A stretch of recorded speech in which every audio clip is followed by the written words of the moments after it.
Now, it is a huge day for President Trump's tariff policy. The Supreme Court is currently hearing arguments over the legality of the way the trade tariffs were imposed.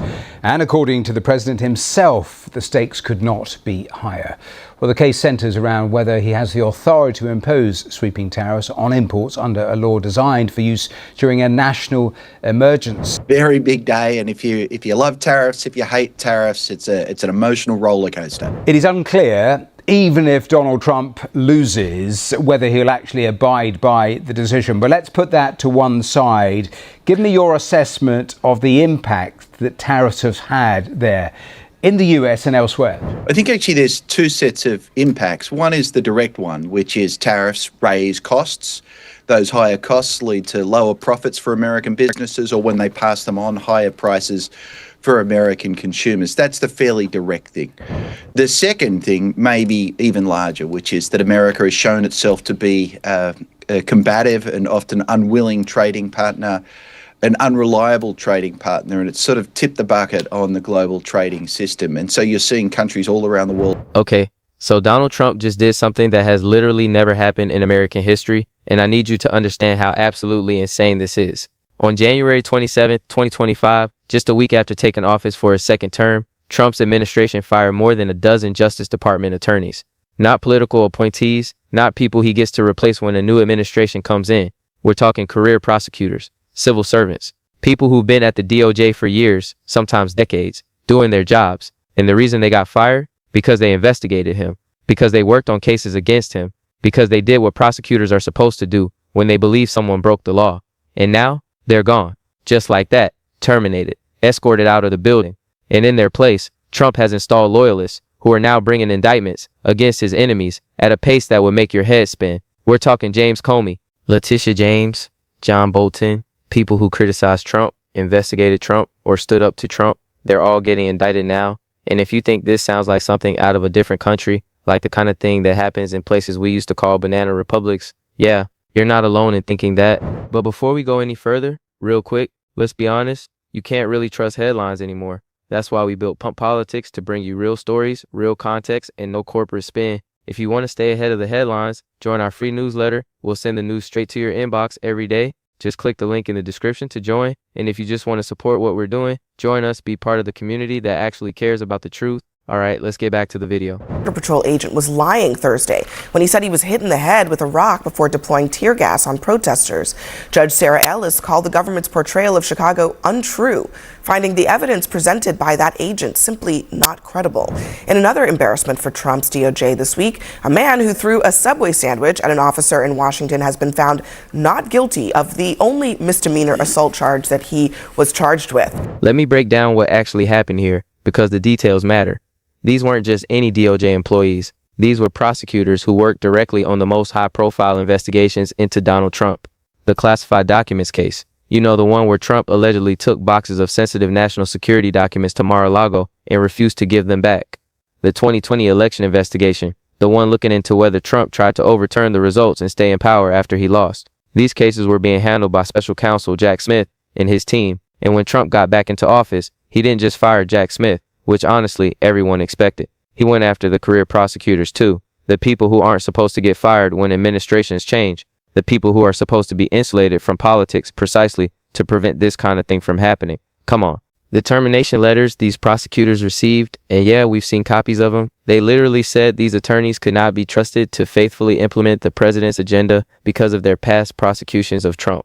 Read that again? They couldn't be trusted to implement the president's agenda. That's not how the Justice Department is supposed to work. Prosecutors aren't supposed to implement any president's agenda. They're supposed to follow the evidence, apply the law, make decisions based on facts and legal principles, not on what the president wants. But that's not the most disturbing part. The most disturbing part is what happened next. Because once Trump cleared out all these prosecutors and replaced them with people loyal to him personally, the indictments started flying. And not against criminals or corrupt officials or people who actually broke laws, against Trump's critics, against people who investigated him, against people who testified against him. James Comey, the former FBI director who Trump fired back in his first term, who wrote a book criticizing Trump, who became a vocal opponent, he got indicted. Letitia James, the New York Attorney General who brought civil fraud cases against Trump and his business, she got indicted. John Bolton, Trump's own former national security advisor, who wrote a tell-all book and has been calling Trump unfit for office. He got indicted too. Are you kidding me? And when Bolton responded to his indictment, he didn't hold back. He said, and I'm quoting here, "Now I have become the latest target in weaponizing the Justice Department to charge those he deems to be his enemies." That's a former national security advisor, a lifelong Republican, a guy who worked in multiple Republican administrations. And even he's saying this is weaponization of the Justice Department. Trump's defense of all this, he says he's ending the weaponization of government. He claims the DOJ was weaponized against him during Biden's term, and now he's just cleaning house and restoring integrity. But come on, if you fire everyone who investigated you and then immediately start prosecuting everyone who criticized you, that's not ending weaponization. That's just weaponization in the other direction. That's using the full power of federal law enforcement as a personal revenge machine. And here's what makes this especially dangerous. The Justice Department, the DOJ, is supposed to be independent, not completely independent, obviously. The Attorney General serves at the pleasure of the president. Political appointees come and go, but there's supposed to be a wall between the White House and ongoing prosecutions. Presidents aren't supposed to call up the Attorney General and say, "Hey, indict this person because they said mean things about me." That's not how democracies work. That's how authoritarian governments work. That's how you end up with political prisoners and show trials and all the things America is supposed to stand against.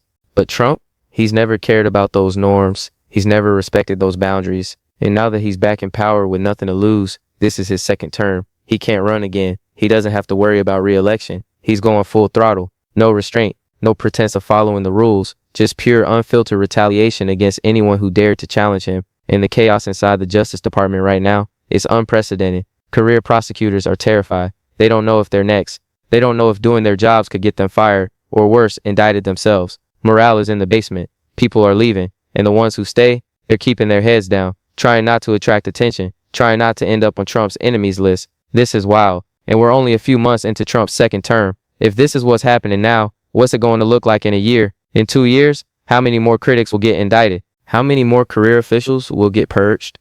How much more damage can be done to institutions that are supposed to be above politics?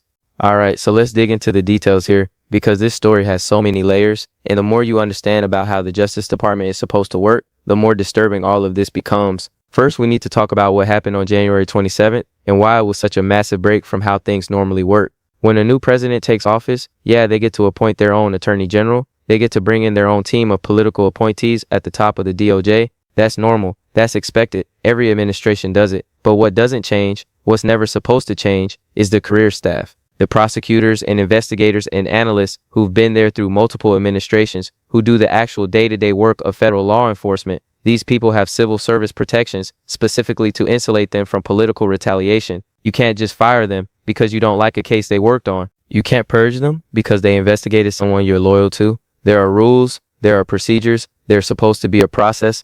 Trump threw all of that out the window. On his order, more than a dozen career prosecutors got termination letters. And we're not talking about people who did anything wrong. We're not talking about misconduct or incompetence or violations of DOJ policy. The only thing these prosecutors did wrong in Trump's eyes was work on cases against him.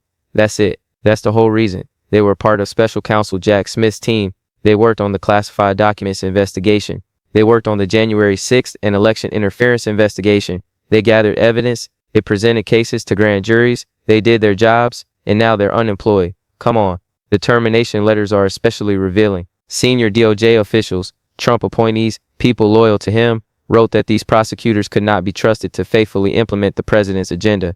That phrase right there tells you everything you need to know about how Trump views the Justice Department. He sees it as an extension of his personal power, a tool to implement his agenda, not an independent institution that enforces the law equally and fairly, regardless of who's in the White House. And here's what makes this even worse. Career prosecutors aren't supposed to implement any president's agenda. That's the whole point. Their job is to follow the facts and the law, period. If the evidence supports charges, they bring them. If it doesn't, they don't. The president's agenda shouldn't even enter into it. But Trump doesn't see it that way. He never has.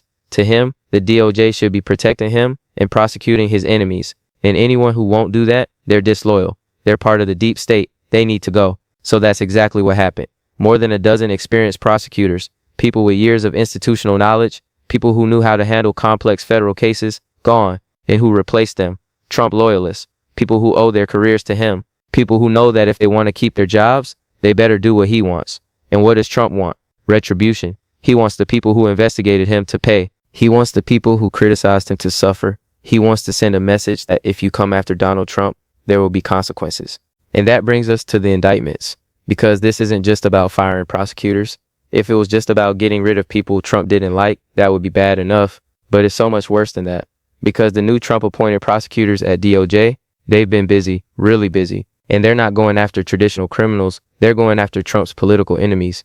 James Comey was one of the first, the former FBI director who Trump fired in 2017, the guy who wrote a book called A Higher Loyalty that was basically one long criticism of Trump. The guy who's been doing media appearances for years talking about how dangerous Trump is, he got indicted. The charges are vague, something about mishandling classified information and lying to investigators. But come on, everyone knows what this is really about. This is payback for Comey investigating Trump's ties to Russia. This is payback for not pledging personal loyalty to Trump. This is revenge, pure and simple. Then there's Letitia James, the New York Attorney General, who brought civil fraud cases against Trump and his business, the cases that resulted in hundreds of millions of dollars in fines, the cases that showed Trump had been inflating the value of his properties for decades to get better loans and insurance rates. She got indicted too, federal charges of exceeding her authority and politically motivated prosecution, which is rich, right? Because Trump is literally using federal prosecution for political purposes while accusing her of doing the same thing at the state level.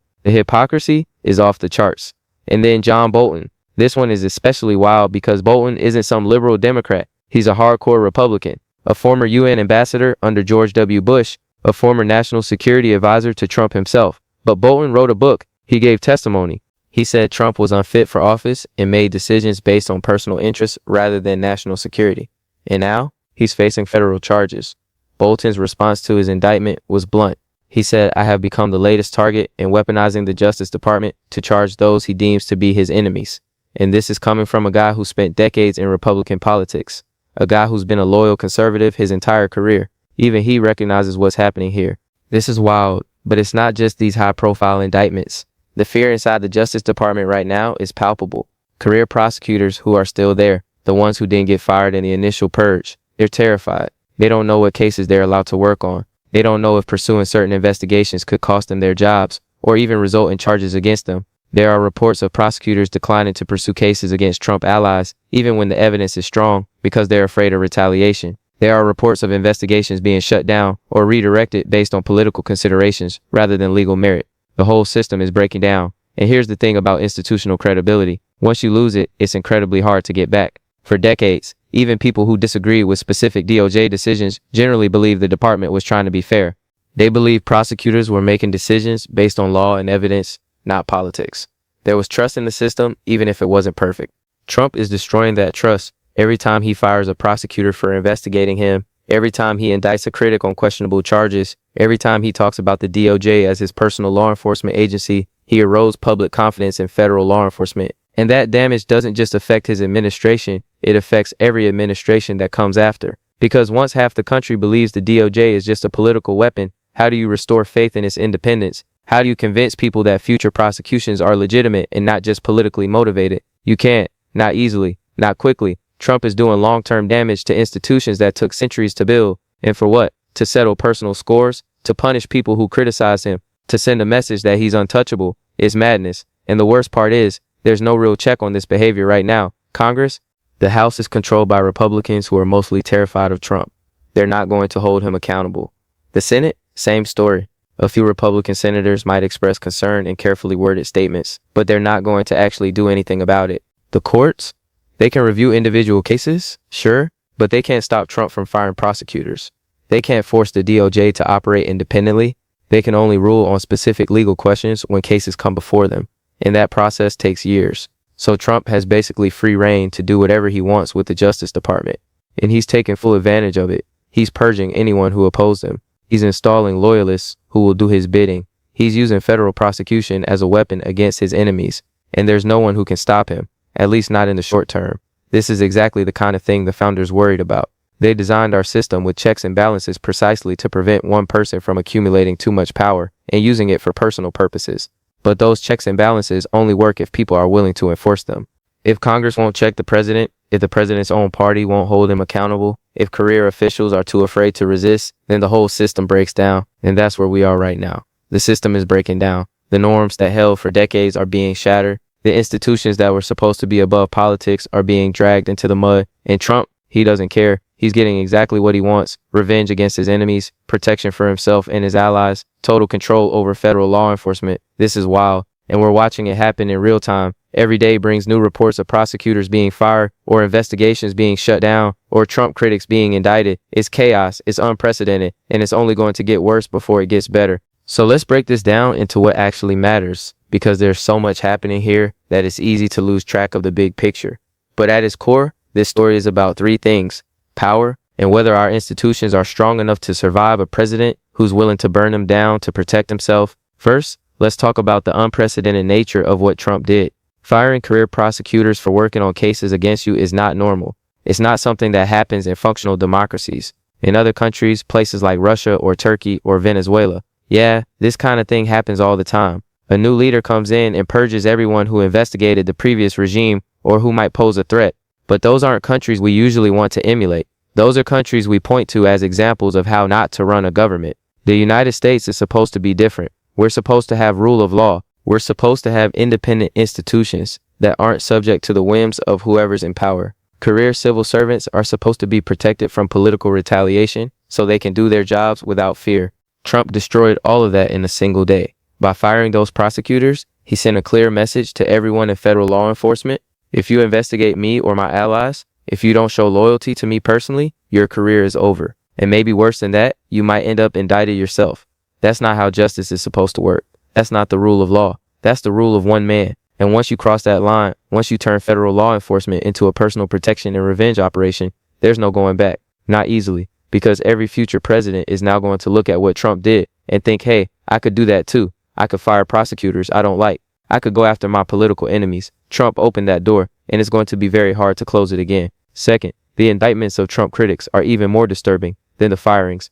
Because at least with the firings, you could maybe argue that Trump just wanted his own team in place. You could spin it as a president exercising his legitimate authority over the executive branch, even if you disagree with how he was doing it. But the indictments, there's no way to spin those as anything other than political retaliation. James Comey getting indicted for mishandling classified information? The guy who Trump fired as FBI director? The guy who's been criticizing Trump for years? Come on, everyone knows what this is. Letitia James getting federally indicted after she brought state cases against Trump? That's not justice. That's intimidation. That's sending a message to every state attorney general and every prosecutor in the country. If you come after Trump, we will come after you with the full power of the federal government. John Bolton getting indicted after writing a book critical of Trump? Bolton is a lot of things, but he's not a criminal. He's a former national security advisor, a guy who served in multiple administrations, and now he's facing federal charges because he spoke out against Trump. This is banana republic stuff. This is what happens in countries where the law is just a tool for the powerful to use against their enemies. And the fact that it's happening in the United States in 2025 should terrify everyone, regardless of what you think about Trump or his critics. Because here's the thing, even if you think Comey is terrible, even if you think Letitia James overstepped in her prosecution of Trump, even if you think Bolton is a warmonger who deserves criticism, none of that justifies using federal criminal prosecution as a weapon against him.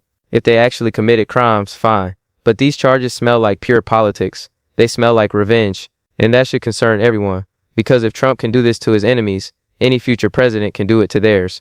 Third, we need to talk about what this means for democracy and the rule of law going forward. Institutions matter. Norms matter. The Justice Department being seen as independent and fair matters. Not because the DOJ is perfect. It's not. Not because prosecutors never make mistakes or never let politics influence their decisions. They do. But because the perception of fairness and independence is what allows the system to function. If half the country believes that prosecutions are politically motivated, that the DOJ just goes after whoever the president doesn't like, then the whole system loses legitimacy. And once you lose legitimacy, you can't govern effectively, you can't enforce the law credibly. People stop cooperating with investigations because they don't trust that they'll be treated fairly. Juries stop convicting because they think the charges are bogus. The whole thing falls apart. Trump is pushing us toward that breaking point. Every day that he uses the DOJ as a personal weapon, every new indictment of a critic, every prosecutor fired for doing their job, we get closer to a point where people just don't believe in the system anymore. And when people don't believe in the system, bad things happen. We're not there yet. We're not at the point where the Justice Department is completely illegitimate or where prosecutions are universally seen as political, but we're moving in that direction. And the longer Trump is in office, the more damage he does, the harder it will be to reverse course. So what comes next? Honestly, it's hard to say. Trump has shown no sign of moderating or respecting institutional boundaries. If anything, he's getting more aggressive, more willing to push the envelope, more confident that he can get away with whatever he wants. The prosecutors who got fired, they're not coming back. The indictments of Trump critics, those cases are moving forward, and there will probably be more firings, more indictments, more purges of anyone who shows insufficient loyalty. The chaos inside the DOJ is going to continue and probably get worse. Career prosecutors are going to keep leaving. The ones who stay are going to be afraid to do their jobs properly. Political appointees are going to make decisions based on what Trump wants rather than what the law requires. And the public is going to lose more and more faith in federal law enforcement. At some point, maybe Congress steps in. Maybe there's enough public outcry that even Republicans feel pressure to do something. Maybe the courts start pushing back on some of these obviously political prosecutions. But I wouldn't hold my breath. Trump has consolidated power in a way that makes accountability really difficult. And he's got at least 3 more years in office to do more damage. Here's my take. What Trump is doing right now, firing prosecutors who investigated him and indicting critics, is one of the most dangerous things any president has done to our justice system. Not the most dangerous, maybe, but it's up there because he's not just breaking norms. He's destroying the independence of federal law enforcement. He's turning the DOJ into a tool for personal vengeance. And once that precedent is set, once future presidents see that they can get away with it, we're in serious trouble. This is wild. This is unprecedented. And this is not going to end well. We're watching institutions crumble in real time. We're watching the rule of law get bent and twisted to serve one man's personal interests. And we're doing it with our eyes wide open, fully aware of what's happening, but seemingly unable or unwilling to stop it. That should scare you. It should scare all of us. Because if we can't maintain basic institutional independence, if we can't keep the Justice Department from becoming a weapon for whoever's in power, then we're not really a democracy anymore. We're just pretending to be one. And that's the most disturbing part of this whole story.